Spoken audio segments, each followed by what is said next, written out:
Et salut tout le monde, c'est Horus Anubis et aujourd'hui nous allons juger notre troisième manga qui est Bento. Bento est un manga de type shonen écrit par Asora et illustré par Kaito Shibane.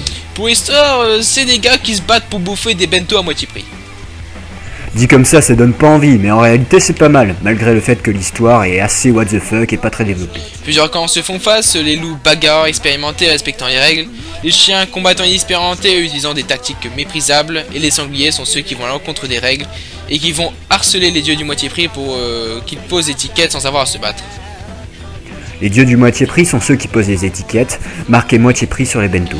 Les bagarres bento sont régis par certaines règles, chaque bagarreur doit attendre loin de la zone que le dieu du moitié prix ait fini de poser toutes les étiquettes et qu'il rejoigne la salle de pause avant de combattre.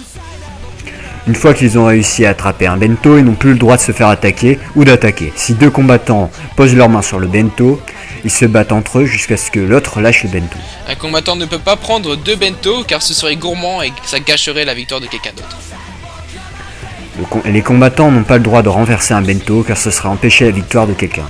Les combattants obtiennent un titre souvent associé à la personnalité ou à l'apparence, mais l'obtention de celui-ci est généralement moins impressionnant, voire ridicule. Le point fort de ce manga est l'humour, le côté what the fuck de personnes se battant corps et âme pour de la nourriture à moitié prix rend le manga drôle et original. A l'inverse, on pourrait lui reprocher son côté banal du fait qu'il y ait des blagues que l'on voit partout, du style le travestissement du personnage principal. Ou l'épisode maillot de bain qui est devenu un grand classique des mangas RMesques. Le manque de richesse du synopsis se fait sentir à certains moments et peut provoquer de l'ennui chez les spectateurs. Les combats sont présents mais ne sont pas assez représentés, ce qui est étrange pour un manga de baston. Un point positif de ce manga, c'est qu'ils sont ouverts sur la culture étrangère, tout au moins pour des japonais.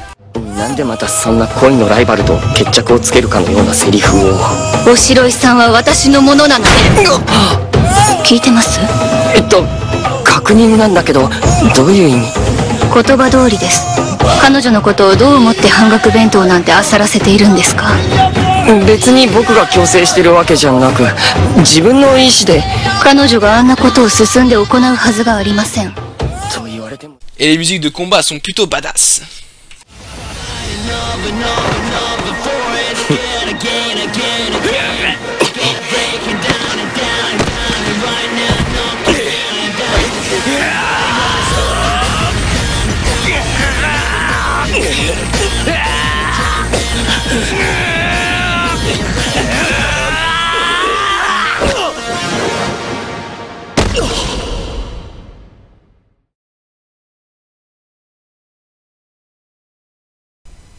Les armes qu'utilisent les combattants sont ridicules et donc drôles.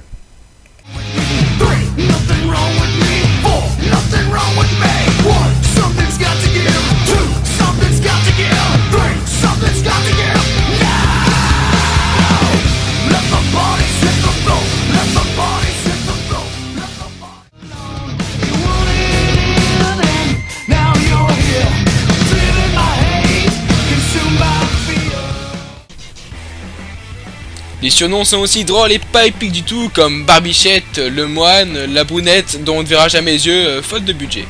D'ailleurs, en parlant de budget, les héros se battent pour des bento à moitié prix, mais ne prennent même pas en compte les frais d'hôpitaux, le train et tout le tralala. Après le kiff de la punition et du malmenage du héros principal qu'on voit bien trop souvent dans les mangas et qui reste toujours aussi énervant. Bien sûr, le fait de ridiculiser le héros principal, c'est génial. Le manque de charisme chez le héros principal se fait donc bien ressentir. Les personnages secondaires ne sont pas forcément terribles, comme Anna Oshiroi qui passe son temps à écrire un roman gay avec le personnage principal comme inspiration. Du plus, la façon qu'elle a de se faufiler devant les autres loups alors qu'ils se battent a eu tendance à nous énerver.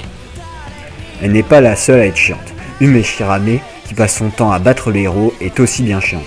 Bref, ce manga a été plutôt fun et original et nous vous le... N'oubliez pas de vous abonner, de lâcher un like et de nous suivre sur Facebook et Twitter. Allez, plus tout le monde. Tchuss. So free, so clean, that she could, that must have been a